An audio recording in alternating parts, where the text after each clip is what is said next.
Ал неден кухонныйды бассақ, бізде үш вариант бар: угловой, П-образный, прямой. Бүгінше прямойды көрсетейін. А деген осының ұзындығы 2 метр қылдық. Шкафтың биіктігінде карниздің ұшына дейін берді. Карнизді өзгертуге болады.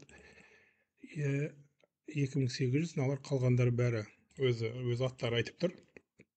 Тек қана мынау көрсетпейді, бұл қате.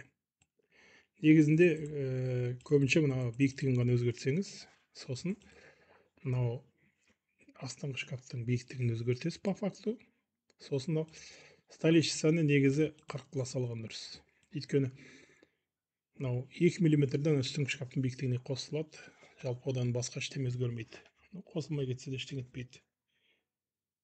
Так, енді бұл жалпы параметрді беріп алдық. Енді мысалға мынау верхний секций, нижний секций дегенге барсақ, атын шертсек, сол шкафтардың түрлерін көрсетеді.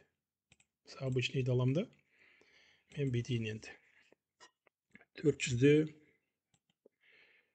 так, 600 дейін, 400 дейін, 600 дейін. Сөйтейін да, мынаған духовой шкафты қояйын. Мынаған нені қояйын да, балған жай универсал қоя салайын. Үстіне антресольмен алайын да, үстіне бәрі универсал болып келеді де, вытяжканы мынаның үстіне қоя салайын. Енді размерлерін соған сәйкес келтіріп жіберейін. Енді мына жерде мойка 480 болды да, менде плитка 280 болды. Ол рисовать. Енді міне қойдым.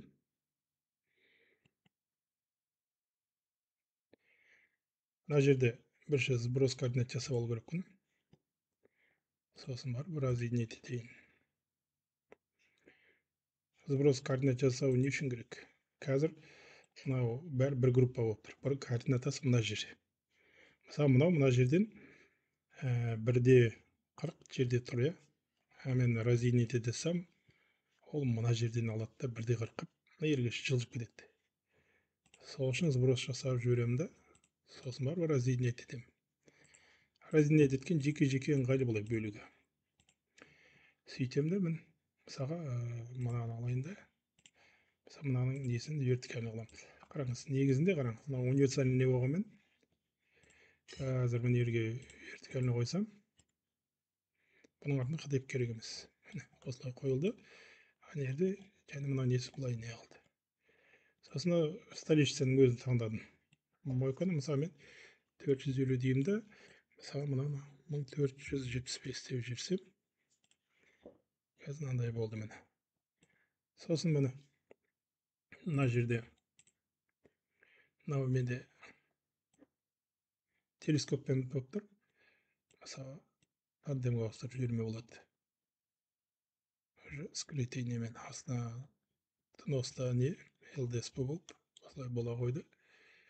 Так, сосын тағы көңіл бөлетін нәрсе мынау. Бізде міне кассетный тұр, ашып қоя салайық. Кассетный тұр, ол 4 сантиметр алады. Біз кассетныйды қазір аламыз да, 0 қыламыз, и нижний 30 қыламыз.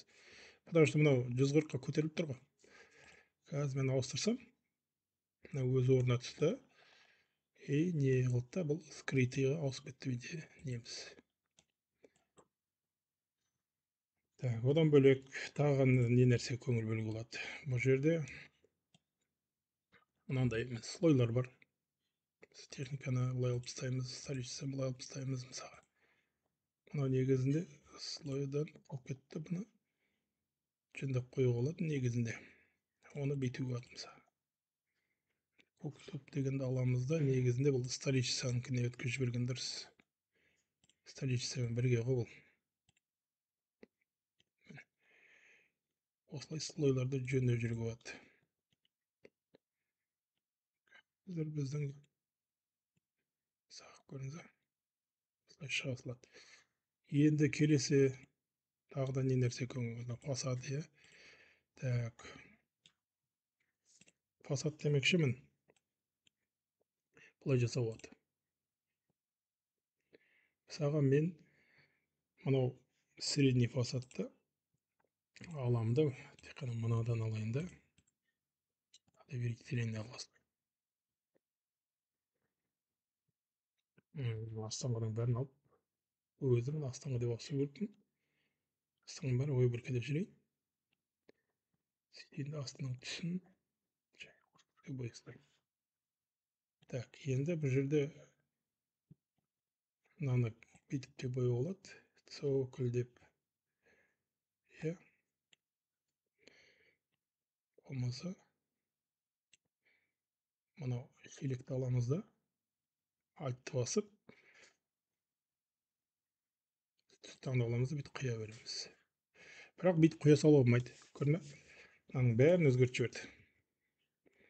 Бұның ішіне кіріп барып, тек қана жеке өзін таңдап қою керек ол кезде. Ондай жасай салатын кез келіп қалады, сол кезде осылай жасап жүреді. Сосын болғаннан кейін аламыз да Excel'ге салып жібереміз. Мен десем, бұлай бағасымен бірге шығады. А так мына MDF, LDSP бұлар не алды. Так, осы жерде осы программа сәл бір несі болады өзі. Сондай қателігі болып жүр, не үшін екенін мен түсіне алмай жүрмін. Ол мынандай жағдай. Итем код деген, так, мынауға 5-ші.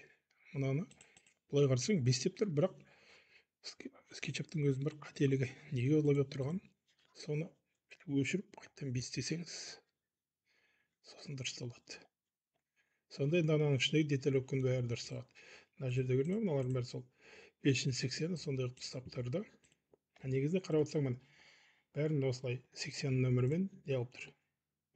0 планка деген уже мына жердікі ғой. Мынау ғой. Мынау бізде міне 0 планка. Бұны ешқайсысына қосып тұрған жоқ. Соколдың артына қойылған. Жалпы осы